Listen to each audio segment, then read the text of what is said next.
Welcome to my channel. आज 30 जनवरी। आज financial express का कुछ इंपॉर्टेंट आर्टिकल हम डिस्कस करेंगे। फाइनेंशियल एक्सप्रेस और इंडियन एक्सप्रेस दोनों एक ही कंपनी का है और फाइनेंशियल एक्सप्रेस का जो आर्टिकल्स है वो बहुत इंपॉर्टेंट है, बहुत रिलेवेंट है यूपीएससी के लिए। आज का फर्स्ट आर्टिकल देखेंगे। एम्प्लॉयमेंट के ऊपर बात किया है। जो फाइनेंशियल मिनिस्टर है, फाइनेंस मिनिस्टर, उनको बात की एम्प्लॉयमेंट इम्प्रूव हुआ लास्ट 10 ईयर्स में। एम्प्लॉयमेंट इम्प्रूव हुआ, फिर भी कुछ चैलेंजेस अभी भी है, उसके लिए काफ़ी बोला, तो हमने डिस्कस करेंगे। What are the action taken by government तरफ से क्या क्या एक्शन लिया है एम्प्लॉयमेंट के लिए और क्या चैलेंजेस है एम्प्लॉयमेंट के लिए, और डिस्कस करेंगे। Next important article, food inflation kept at moderate level. Finance minister बताया फूड इन्फ्लेशन के ऊपर काफ़ी पॉइंट बताया, और जो क्या कौन सा पर्टिकुलर स्पेसिफिकली बताया, कौन पर्टिकुलर स्पेसिफिकली ऊपर फूड इन्फ्लेशन बढ़ा, गवर्नमेंट के एक्शन ले रहा है, उसके ऊपर टॉपिक बात की थी, फिर हम डिस्कस करेंगे। थर्ड इम्पोर्टेंट आर्टिकल जो बहुत इंपॉर्टेंट चर्चा में है, India become a third largest economy with GDP with 5 trillion USD हो जाएगा 3 ईयर्स में। विद इन 3 ईयर्स इंडियन जो जीडीपी जो रेट है 7% रेट में इंक्रीज होगा, और इसका जो ग्रोथ है 7% होगा, 5 ट्रिलियन यूएसडी डॉलर में हो जाएंगे। इसके देखेंगे, इसका क्या क्या चैलेंज है वो भी डिस्कस करेंगे। Interim budget 2024 expectations, department of economic affairs list some challenges of for Indian economy. Indian economy जो अभी जो अपकमिंग बजट है, इसके लिए डिपार्टमेंट ऑफ इकोनॉमिक अफेयर्स कुछ चैलेंजेस उन्होंने लिस्ट आउट किया था। क्या क्या चैलेंजेस है हम डिस्कस करेंगे। चलिए आज का फर्स्ट आर्टिकल हम देखते हैं।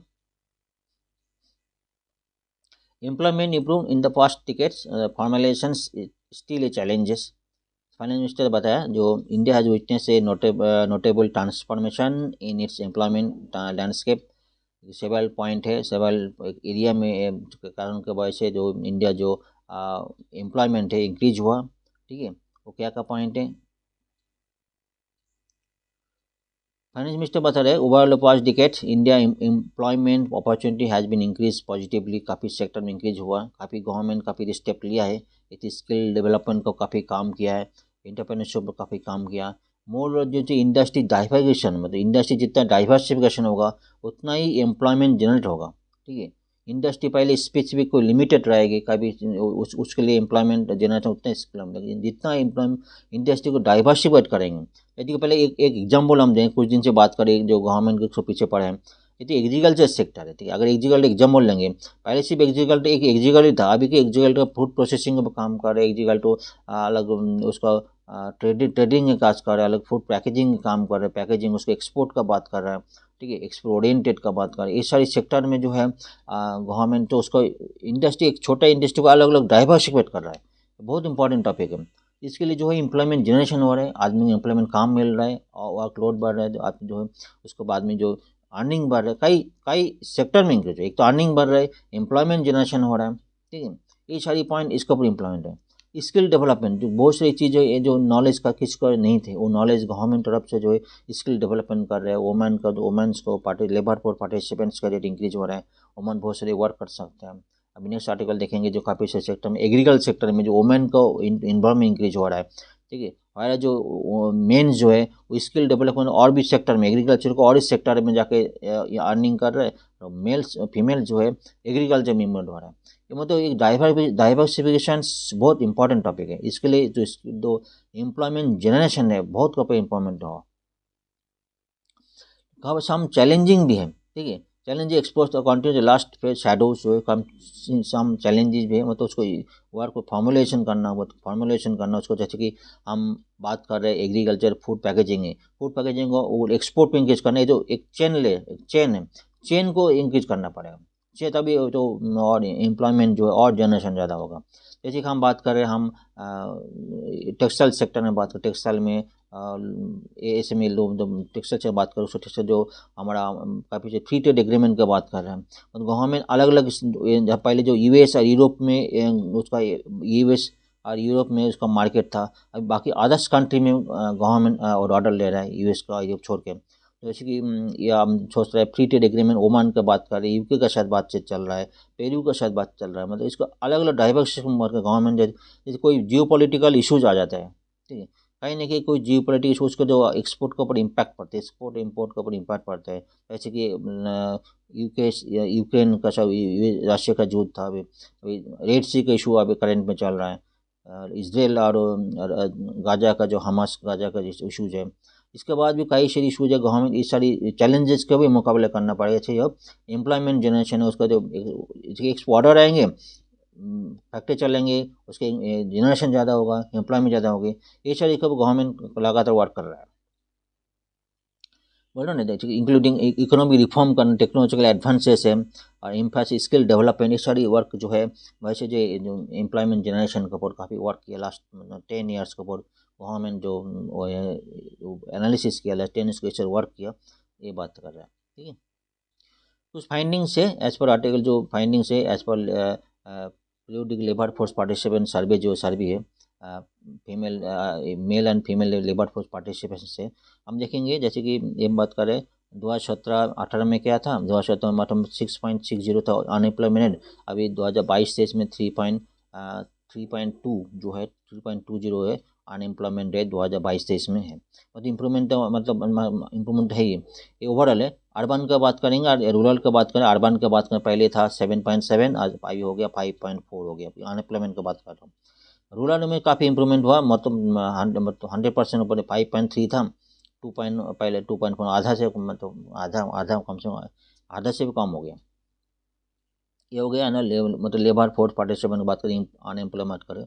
अगर लेबर फोर्स पार्टिसिपेंट्स की बात करेंगे तो हम देखेंगे जो पहले था 49.8% था labour force participant all over overall, अभी कितना हो गया 57.9 इतना परसेंट लेबर फोर्स मतलब लेबर पार्टिसिपेंट मतलब है टोटल लेबर कितना है, कितना वर्क में है। ठीक है, लेबर इसको लेबर फोर्स पार्टिसिपेंट बोलते हैं, टोटल लेबर फोर्स पर वर्किंग एम्प्लॉयमेंट। ठीक है, और कितने एम्प्लॉयमेंट है, कितना लेबर फोर्स पार्टिसिपेट कर रहे हो, उसका रेशियो बोलते हैं लेबर फोर्स पार्टिसिपेंट रेट। ठीक है, ये हो गया अर्बन रूरल दोनों देखें। अर्बन में जो पहले 47.6 था, अभी 50.4 हो गया, और गाँव में जो है पहले 50.7 था, 10% गाँव में इंक्रीज हुआ, मेनली इंक्रीज हुआ, एक फर्स्ट पॉइंट है। अगर गांव में फीमेल के देखेंगे, फीमेल और मेल के देखेंगे, फीमेल अगर था फीमेल 20 ओवरऑल देखेंगे 23.3 था, अभी कितना 37, इतना 37 इंक्रीज हुआ। लेकिन गांव में जो 20 पहले 24.6, गांव में कौन बहुत इंक्रीज हुआ। गांव में मेनली जो फीमेल था पहले आइडियल थे, अभी मेनली उसको पार्टिसिपेशन में तो उसको जॉब तो पार्टिसिपेंट लेबर फोर्स पार्टिसिपेंट कुछ वर्क कर रहे, कुछ काम कर रहे, पार्टिसिपेंट करे, एक तो ये है। ठीक है, मेल का बात करेंगे, मेल का जो पहले 75.8 था, अभी 17 मतलब ज़्यादा इंक्रीज नहीं हुआ।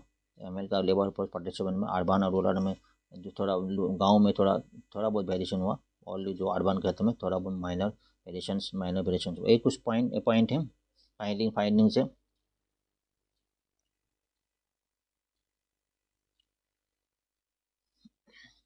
Twenty three labour force female labour participant rose from 23.3 to 23.3 था ना, जब बात करा 23.3 इतना था फीमेल केस में, अभी इतना हो गया। एक केस और एक एनालिसिस बहुत इंपॉर्टेंट है, इन्होंने ये बोला that also ministry said that while the composition of female workforce has been tilting towards agriculture, female जो है एग्रीकल्चर थ्रू जा रहा है, ठीक है, हमारा जो मेल जो है टुवर्ड्स अदर वर्क में इन्वॉल्व हो रहा है। आधा कई जगह तो कोई बाहर जो कंस्ट्रक्शन काम करे, कोई फैक्ट्री में जाकर काम करे, अलग काम करे, वर्क में। फीमेल जो थोड़ा शिफ्टिंग टुवर्ड्स एग्रीकल्चर थोड़ा आ रहा है। एक बहुत बड़ा एनालिसिस जो मिला, तो फीमेल जो बोले, फीमेल तो घर का भी काम करना पड़ा, घर का काम करके जो मतलब पर्टिकुलर टाइम फ्रेम, कोई पर्टिकुलर स्पेसिफिक काम, कोई फैक्ट्री में काम करना मुश्किल हो जाते हैं, घर का भी काम करते हैं और फीमेल एग्रीकल्चर भी संभालते हैं, तो एग्रीकल्चर इन्वॉल्व हो जाते हैं। मेल वर्कफोर्स देखेंगे, share in agriculture rose from 73.2% 2017 में था, अभी 76.2% 22-23 में हो गया। ये काफ़ी जो वर्क एग्रीकल्चर की बात करूँ, ये काफ़ी इंप्रूवमेंट हुआ एक कुछ पॉइंट बहुत सोचने वाली बात है, काफ़ी अचीवमेंट है। ठीक है, जो बात हो रहा है why male workforce moves away from agriculture, ये भी देखो एग्रीकल्चर जो एक तो स्किल डेवलपमेंट है, एक पॉइंट है। स्किल डेवलपमेंट होने के बाद जो है it is possible due to men taking rising opportunity non agriculture and non agriculture sector में जो अपॉर्चुनिटी मेल को मिलता है, मेल को मतलब कहीं बाहर चले जाते हैं, कंस्ट्रक्शन वर्क करते हैं, कहीं जॉब करते हैं, कहीं जो कोई फैक्ट्री में काम करते हैं, और जो वुमेन जो है अपॉर्चुनिटी एग्रीकल्चर सेक्टर में इन्वॉल्व है, ये भी मेजर काम है। जो फेमिनिज्म मतलब फेमिन एग्रीकल्चर एग्रीकल्चर मेनली जो है वुमेन ओरिएंटेड हो रहा है। इसके वजह से भी एक मेजर इंपॉर्टेंट वर्क जो है फीमेल फोर्स जो है एग्रीकल्चर जा रहा है, ये भी बहुत इंपॉर्टेंट है। जो बार बार चल रही यूथ एम्प्लॉयमेंट के बाद कुछ दिन पहले एनालिसिस आया था विथ यूथ युवा जो है एम्प्लॉयमेंट युवा पॉपुलेशन, ये भी है।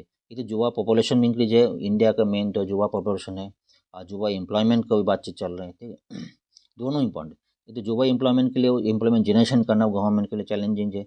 उसके लिए फाइनेंस मिनिस्ट्री क्या बोल रहा है, highlighted that over the years youth employment has been rising tandem with population साथ भी है, यूथ जो युवा जो एम्प्लॉयमेंट वो भी इंक्रीज हुआ, ठीक है। ये जो पी एस मतलब participant POD labour for participant में जो बता रहा है 15 से 29 ईयर्स तक अनएम्प्लॉयमेंट डिक्लाइन 17.8 टू 10% हो गया। अनएम्प्लॉयमेंट रेट जो कौन से एज तक, ध्यान देखिएगा 15 से 29 ईयर्स के बीच में जो अनएम्प्लॉयमेंट रेट था पहले कितना 17.8 था, अभी कितना हुआ 10% हुआ, ठीक है। जो और जो लेबर फॉर पार्टिसिपेंट रेट जो इंक्रीज हुआ पहले 38.2 पर, अभी 44.5% इंक्रीज हुआ। ये कुछ पॉइंट है, और तो एक तो एम्प्लॉयमेंट जो युवा एम्प्लॉयमेंट इंक्रीज हुआ और लेबर फॉर पार्टिसिपेंट भी रेट भी इंक्रीज हुआ।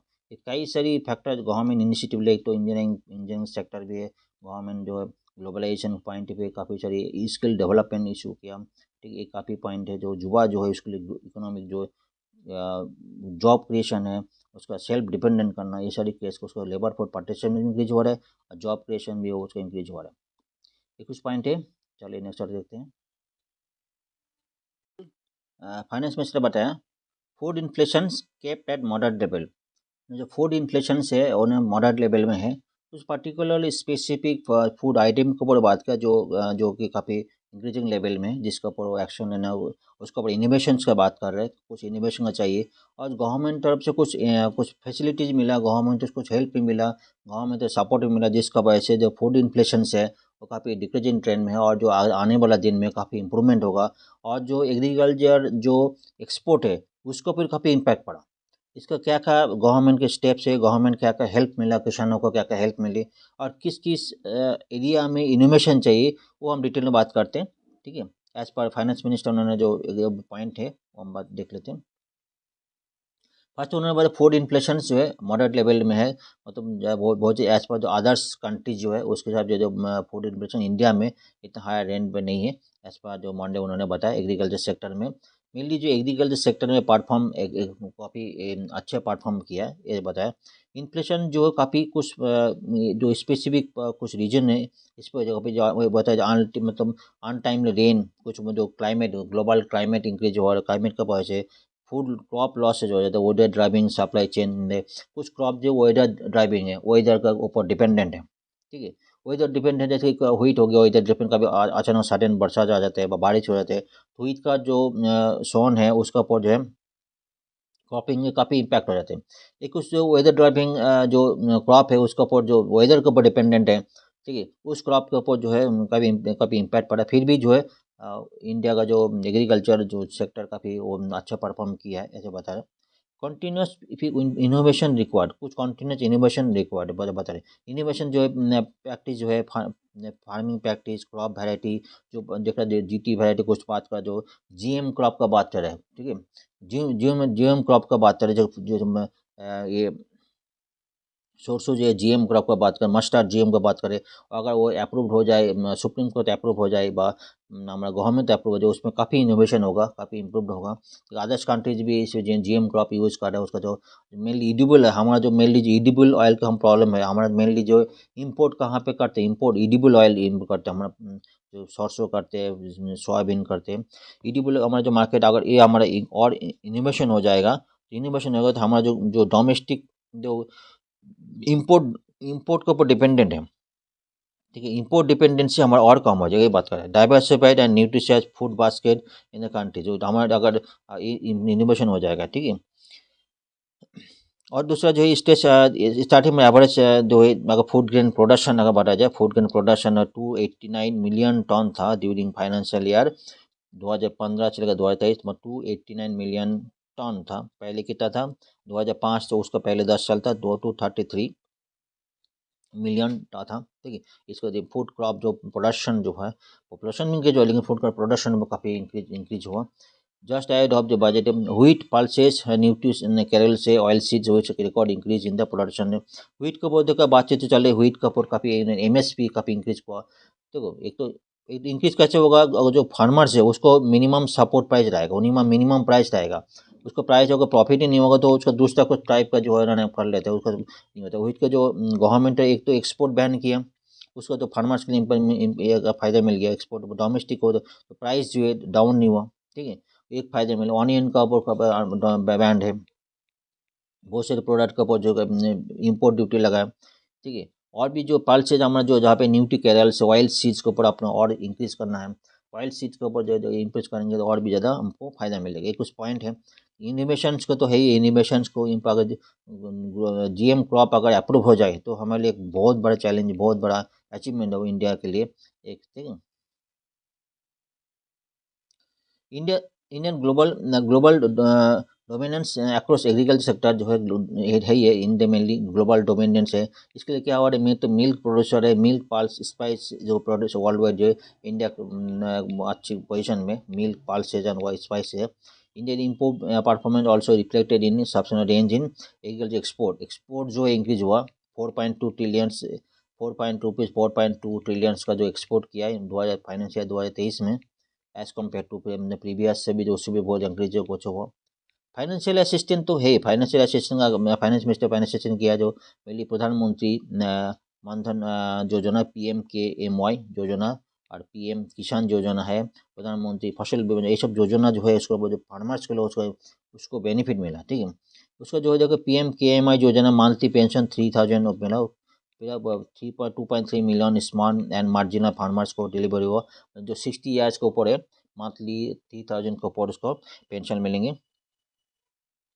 So under PM किसान योजना while farmer give 6000 annually, 3 equal instalment में मिलेगा, उसमें 6000 मिलेंगे, कुछ कुछ काम कर पाएंगे, वो एग्रीकल्चर पर काम कर पाएंगे, अलग अलग डाइवर्सिफिकेशन कर पाएंगे। और rupees 2.8 trillion have been transfer to more than 110 million beneficiaries को ट्रांसफर हुआ।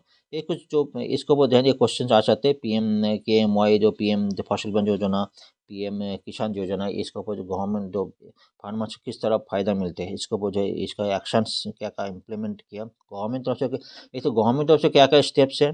ठीक है, और इकोनॉमी और जो है साइंस की तरफ से किया जाए, साइंटिफिक तरफ से क्या इम्प्रूवमेंट है। ठीक है, वो दोनों पॉइंट इम्पोर्टेंट। और मिनिमम सपोर्ट प्राइस जो बात करता, मिनिमम सपोर्ट प्राइस 2018-19 में ये बताया जा रहा है 50% margin all in weight of cost of production, जो मिनिमम सपोर्ट प्राइस मिले कॉस्ट ऑफ प्रोडक्शन को वो दिया जाता है। ठीक है, उसको 50% मार्जिन फार्मर्स को मिला, तो इसका काफ़ी चलिए उनको बेनिफिट हुआ। ठीक है, उसके लिए फार्म में बेनिफिट होगा तो फार्मर्स का इनकम अच्छा होगा, तो आने वाले दिन में उसको भी कंट्री का ग्रोथ होगा। मेनली इंडिया तो एग्रीकल्चर बेस है। ठीक है, एग्रीकल्चर को इम्प्रूव करेंगे, एग्रीकल्चर नुकसान नहीं होना चाहिए, फार्मर्स को नुकसान हो जाएगा तो ऑल भी क्रॉप प्रोडक्शन काफ़ी जो एग्रीकल्चर सेक्टर काफ़ी डिक्रीज हो जाएगा, काफ़ी स्टेबल, ये कुछ पॉइंट है। ठीक है, कल से बात चल रहे, इंडिया थर्ड लार्जेस्ट इकोनॉमी हो जाएगा GDP में, 5 ट्रिलियन USD हो जाएगा 3 साल के अंदर, फाइनेंस मिनिस्टर बताएं। ठीक है, वो 3 साल के अंदर और 2030 तक 7 ट्रिलियन हो जाएंगे। ठीक है, ये भी गवर्नमेंट काफ़ी सारे स्टेप ले, उनको एज पर फाइनेंस मिनिस्टर जो है गवर्नमेंट की तरफ काफ़ी सारे स्टेप्स लिए। ठीक है, और आगे भी करना है काफ़ी सारी, और कुछ ग्लोबल ग्रोथ बढ़ाना है। ये तो इसी यही नहीं, और भी काफ़ी सारी जो ग्लोबल और भी काफ़ी सारी जो है इकोनॉमिक्स जो है, बहुत सारी एजेंसी है, बहुत सारी स्टेट, बहुत सारी चीज़ बोल जाते हैं। तो एक तो IMF। ठीक है, IMF इंटरनेशनल मॉनिटरी फंड, काफ़ी सारी उन्होंने कभी पॉइंट बताया, वो भी हमको अमल करना चाहिए। 10 years ago India is the 10 largest economy, तो पहले के तो 1.9 ट्रिलियन USD था। ठीक है, अभी 10 ईयर्स अगो, अभी क्या है 2024 में तो 3.7 ट्रिलियन USD हो गया, USD में। अभी 2000, अभी तो और अगले 3 साल में ये 3.7 हो, कितना हो जाएगा 5 ट्रिलियन USD हो जाएगा। ठीक है, गवर्नमेंट क्या बोले, गवर्नमेंट 10 ईयर्स में जर्नी में गवर्नमेंट काफ़ी से स्टेप ले, सब्सटेंटिव इंक्रीमेंटल। ठीक है, एक तो देखो काफ़ी सारे स्टेप तो है ही, एक तो हमारा इकोनॉमी बढ़ाया, एक्सपोर्ट इंक्रीज किया। ठीक है, हम डोमेस्टिक प्रोडक्शन इंक्रीज किया, काफ़ी सी स्कीम्स लाया, तो देखो हमारा जो फॉरेन डायरेक्ट इन्वेस्टमेंट अट्रैक्टिव हो, फॉरेन कंट्री अट्रैक्टिव हो, काफ़ी सारी स्टेप बाय स्टेप करके कंट्री जो अपना आगे लेके जा रहे हैं, आगे भी और आगे बढ़ेंगे। हम तो डेली बात करते हैं, economy related article daily discuss करते हैं। कैसे तो कभी एक तो ग्लोबली हम बात कर रहे थे, हम पहले यूएस और यूरोप पर बात करते हैं, हम ग्लोबली और कंट्री में देख रहे हैं और फ्री ट्रेड एग्रीमेंट का बात कर रहे हैं। ठीक है, एग्रीमेंट होगा तो कम काफ़ी सारी जो सिस्टम को एक्सपोर्ट इंक्रीज होगा, एक्सपोर्ट उस कंट्री के साथ रिलेशन इंक्रीज होगा। सिर्फ एक पार्टिकुलर कॉन्साइन में स्पेसिफिक जोन में हम नहीं रहेंगे, और भी जगह। और दूसरी बात जो हमारा जो है, एक तो इम्पोर्ट डिपेंडेंट, डोमेस्टिक इम्पोर्ट हमारे जो कुछ सेक्टर में हम सोच रहे हैं हमारा डोमेस्टिकली हम डिपेंडेंट हो जाए, हमारे डोमेस्टिकली एक्सपोर्ट के ऊपर, इम्पोर्ट के ऊपर हमारा डिपेंडेंट हो। उसका हम अभी एडिबल ऑयल है, ठीक है, मेनली जो एडिबल ऑयल हम बाहर के कंट्री को डिपेंडेंट है।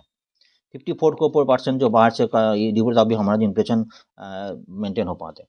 उस आगे जगह कुछ पॉइंट आगे जब जीएम क्रॉप का बात करो, जीएम क्रॉप का सक्सेस हो जाए और अप्रूव हो जाए तो इसमें काफ़ी सारी इम्प्रूव मिलने का चांसेस है। तो हमारा जो इंपोर्ट डिपेंडेंस हो जाएगी, इंपोर्ट मतलब हमको जरूरत नहीं कैसे करना, हमारा गोबर डोमेस्टिक डिपेंडेंस हो जाएगा।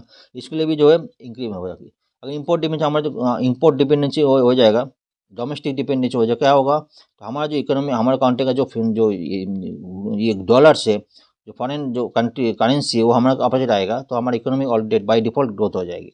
एक कुछ पॉइंट है। हायर गोल्ड 2047 तक बता रहे, तो कम से कम और इंक्रीज हो जाएगा। ठीक है, उसमें कम से कम बता 7 government higher income expect develop country में हो जाएगी। ठीक है, 2030 तक, अभी तो 3 साल के अंदर 5 ट्रिलियन यूएसडी हो जाएगा, 2030 तक 7 ट्रिलियन यूएसडी होने का चांसेस है। और 2047 तक कितना डेवलप कंट्री में अंदर आ जाएंगे, डेवलप कंट्री में जाएगा। मतलब डेवलप कंट्री में पर कैपिटा इनकम कितना हो जाएगा, डेवलप कंट्री के वहाँ अंदर आ जाता है। पार्टिसिपेशन ऑफ स्टेट लेवल में जो फाइनेंस मिनिस्टर बताया, जो अगर सिर्फ ये नहीं, एक आदमी स्टेट लेवल मतलब बॉटम जाएंगे तो इसमें ये पार्टिसिपेशन रहेगा, तो सबका योगदान रहेंगे, तो हमारा जो जीडीपी जो ग्रोथ और ज़्यादा अंक जाएगी।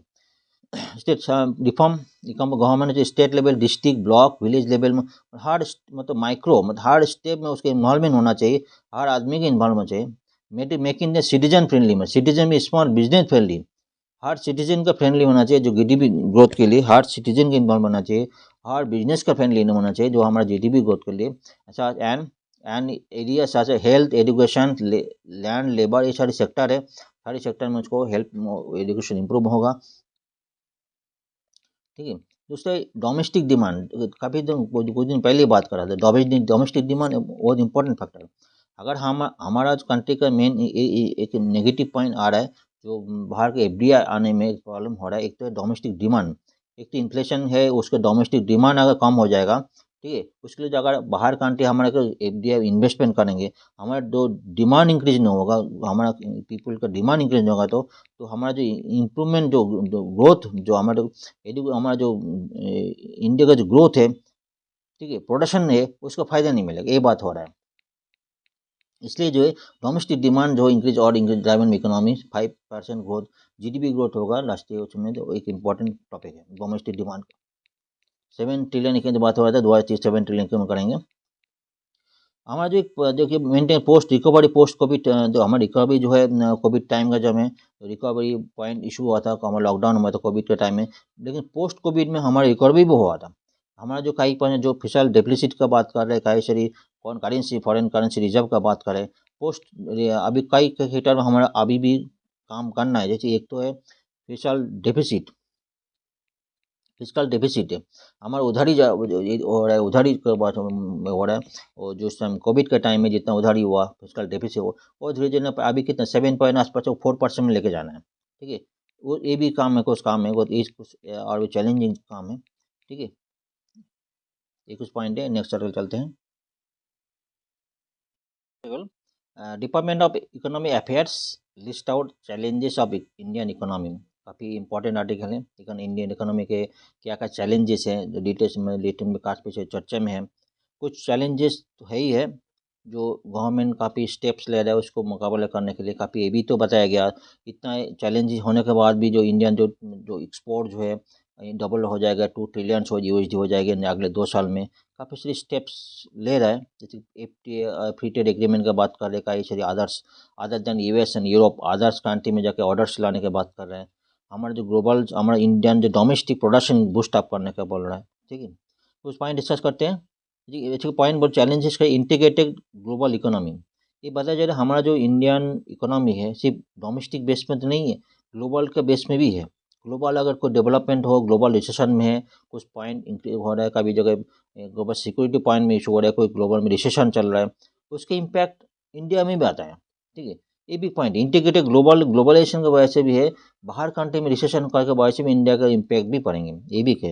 ये तो fragmentation of Jio economic fragmentation हो गया, कई सेक्टर में रिसेशन चल रहा है, यूएस यूरोप में रिसेशन होने के बाद टेक्सटाइल सेक्टर में, आप कुछ दिन पहले ही बात करा था, टेक्सटाइल सेक्टर में जो यूरोप और यूएस बेस में था, तो काफ़ी रिसेशन में हमारा जो यूटिलाइजेशन मशीन यूटिलाइजेशन है 30 to 50% है। मतलब कोई अगर किसी के पास 100 मशीन से, टेक्सटाइल मशीन से 30 to 50% मतलब मशीन बंद पड़े, क्योंकि क्यों नहीं है, क्योंकि उसको ऑर्डर्स नहीं है। काफ़ी सारी पॉइंट है, ऑर्डर्स ना होने की वजह से जो उसका तो काफ़ी सारी साइड इफेक्ट भी पड़ती है, अनएम्प्लॉयमेंट इंक्रीज हो जाते हैं, अनएम्प्लॉयमेंट इंक्रीज हो जाते हैं, ठीक है। आदमी को दो और टैक्स कलेक्शन इनकम डिक्रीज हो जाता है, काफ़ी सारी मतलब साइड बाई साइड जो बाई डिफ़ॉल्ट कई सारी मतलब नेगेटिव इम्पैक्ट भी आता है, ठीक है। ये जो ग्लोबल इकोनॉमिक होने के वजह से कुछ पॉइंट भी है इकोनॉमी अगर पर जो है ट्रेड ट्रेड जो है जेनरल सिक्योरिटी है। अभी देख रहे कुछ दिन पहले रशिया यूक्रेन का जो ये वॉर था, रेड सी में काफ़ी इशू चल रहा है, इशू ईमेन के साथ ये यूएस का साथ इशू चल रहा है, रेड सी में जो अटैक हो रहा है, होता है कि अटैक चल रहा है, ये सारी जो इशूज है, इंडियन एक्सपोर्ट का जो है रूट है, एक्सपोर्ट इम्पोर्ट रूट है, वो काफ़ी इम्पैक्टेड है। जो अभी बहुत ज़्यादा घूम के जाएंगे तो कम बात काफ़ी डेली डिस्कस करते हैं, तो 20 डेज को ज़्यादा टाइम लगते हैं, उसके लिए क्या इम्पैक्ट होता है, उसको तो ज़्यादा टाइम लगेगा, ज़्यादा कॉस्ट ऑफ शिपिंग कॉस्ट ज़्यादा लगेंगे, इंश्योरेंस कॉस्ट भी ज़्यादा लगेगा। ये भी इम्पैक्ट जो है इंडिया के लिए भी ग्लोबली चैलेंज है, इंडिया के लिए चैलेंज तो है ही है, ठीक है। तीसरा जो है एक बोलते आर्टिफिशियल इंटेलिजेंस, एक बहुत बड़े, एक तो हम सोचते रहे थे आर्टिफिशियल जब अच्छा हो जाएगा कुछ तो, लेकिन इम्पैक्ट जो है रिसेंटली इंटरनेशनल मॉनिटरी फंड जो चीफ उन्होंने बताया तो 40% ग्लोबल एम्प्लॉयमेंट जो खतरे में है, जो आर्टिफिशियल इंटेलिजेंस भी है वैसे का जो है मेनली जो ये उनका कहना था, मेनली जो स्किल लेबर में काफ़ी इम्पैक्ट आ सकते हैं, क्योंकि आर्टिफिशियल इंटेलिजेंस जो कंप्यूटराइज जो है वो स्किल लेबर काम कर लेंगे, उसका जॉब खतरे में आ जाएंगे। सिर्फ ये भी नहीं बताया, वो जो है काफ़ी डेवलपिंग कंट्री, डेवलप और डेवलपिंग कंट्री की, डेवलपिंग कंट्री जो इतना असर नहीं पड़े जितना डेवलप कंट्री असर पड़ेगा, ठीक है, ये भी उनका है। और सिर्फ ये बताया, काफ़ी सारे एनालिसिस ये भी बता रहा है, आर्टिफिशियल इंटेलिजेंस न सिर्फ जॉब खत्म भी नहीं आएंगे, अच्छे भी नहीं है, उसका जो पार का कैपिटल इनकम भी इंक्रीज होगा, इकोनॉमिक ग्रोथ भी होगा, ठीक है। उसका असर काफ़ी इकोनॉमी पड़ेगा, अच्छे भी हो सकते हैं, नहीं उसका तो हमको अच्छे ढंग से लेना, उसको कुछ अच्छी करना पर कुछ पॉइंट गवर्नमेंट रेगुलेशन करना पड़ेगा, कुछ ये करने पड़ेंगे, रेगुलेशन करना पड़ेगा, कुछ काफ़ी सारी सेक्टर में डेवलपिंग कंट्रीज है, उसका उस हिसाब से उसका फ़ायदा लेने के लिए आर्टिफिशियल इंटेलिजेंस के लिए उसका भी उस हिसाब से वो अपना सेटअप करना पड़ेगा, ऐसे कुछ पॉइंट भी है, ठीक है। ये तो आर्टिफिशियल इंटेलिजेंस अभी सोचता है गवर्नमेंट तरफ से कुछ सुपरजन, कुछ दिन पहले ही बात करता, हम इंडिया का खुद सोवरजोन खुद का आर्टिफिशियल इंटेलिजेंस डेवलप करने के लिए 10,000 करोड़ इसका सैंक्शन करने के लिए फाइनल स्टेज में, अप्रूवल स्टेज में, उसमें गवर्नमेंट अलग से, कुछ इंडिया गवर्नमेंट अलग से सोवरजोन खुद का आर्टिफिशियल इंटेलिजेंस डेवलप करने का बात चल रहा है। ये भी बहुत सारे पॉइंट को इन्फॉर्मेशन आपके लिए है।